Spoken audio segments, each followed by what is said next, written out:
What's up guys, Teddy Striker here, and today we're going to be breaking down and predicting the main event of UFC 291, Dustin Poirier versus Justin Gaethje for the BMF title. And I think by the end of the night, I think that Justin Gaethje is going to walk out of there with the BMF title because I think he's winning this fight. And I think he's going to win this fight either in the 4th or 5th round. And I'm predicting a KO from Justin Gaethje. Obviously, their first fight was 5 years ago. It was a long time ago. There is not too much you can take away from that fight, but there is a few things here and there. You know, Justin Gaethje obviously had some great leg kicks, but you know, he's kind of refined his style. And he doesn't throw as many leg kicks as he used to, but he'll pick them out a bit more, like cautiously, make sure he's not wasting energy. And I think that's one major thing that changed with Gaethje. He's gotten a lot more patient, and his style is more efficient, a lot more efficient. And I think he can use that efficiency very well with those jabs, with some of those body shots, with counter shots, as well, like leg kicks. I think early on his patience is going to cause him to lose the first 2 rounds. I think Poirier is going to start kind of getting his timing earlier than Gaethje, but I don't see it going past the halfway point of round 2 or even the start of round 3. I think if Poirier doesn't finish Gaethje within the first 2 rounds, I think Gaethje is going to finish him after the 3rd round, either in the 3rd round or after that point.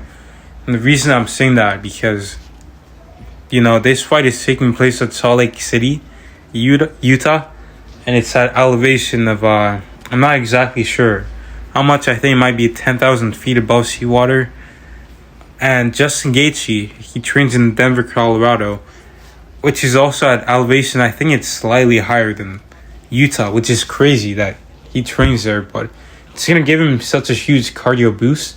And Dustin Poirier, he trains in Coconut Creek, Florida, so that's not that high above seawater, and I think it's going to affect Poirier quite a bit because Dustin Poirier has kind of been dismissive of the altitude. He's like, oh, I won't get tired, or we'll see about that, I'm not too worried about it, and things like that, kind of shutting it down. And he said that throughout his whole training camp, he's been training in an elevation chamber. I mean, not training in that, but sleeping in there 8 hours.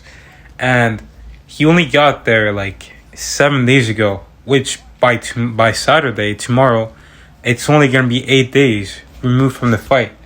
And if you guys remember last year's pay-per-view at Utah, Leon Edwards, he did the same thing as Dustin Poirier, where, you know, he slept in the elevation chamber from during his training camp in London or Birmingham. I think that's where he is. And he actually came out to that fight 2 weeks before. And the thing about it is he still got affected during the fight by the elevation. After the 2nd round, or halfway into the 2nd round, you could tell Edwards is definitely not the same as he was at the start of the 1st round. And that's due to the elevation and the climate. We've seen it happen with guys like Luke Rockhold, slowing down and gassing out pretty quick. And Dustin Poirier didn't, get enough days to get acclimatized to the climate. And I think that's that's a huge mistake, and he's going to pay for it in this fight. And that's one of the main reasons why I'm picking Justin Gaethje. I think Gaethje has improved, and he's changed a lot more than Dustin. I think Dustin's still relatively the same. He's changed a few things, his defense and his footwork, and his accuracy has gotten better. But overall, Gaethje has changed quite a bit. He's still got that dog in him. If things get tough in this fight, that will always be there for him. But I think that he won't really have to rely on it. And I think he's going to win this fight by being technical and taking his time and slowly amping it up as the rounds go on. Slowly get more activity out there as you find your timing and your range. We saw that in Justin Gaethje's fights with Michael Chandler and Rafael Fiziev. Like in the first round, he lost the first round to both of those guys. But then in the second round, he came back and he had gotten his timing down and everything, and he was finding more shots, more openings on these guys, and eventually he was able to get the decision win. And I think the same thing will happen with Poirier, except I think he'll finish him. And how he does it, I've seen a few ways. I think maybe with the left hook, as Dustin's like leaving the pocket, like he kind of has this weird type of Philly shell, but it kind of covers his head. It's very weird, but he was catching him with the left hook in their first fight. But another shot I could see him KOing Poirier with is, Conor McGregor was landing that right uppercut on Dustin Poirier in the rematch quite a lot.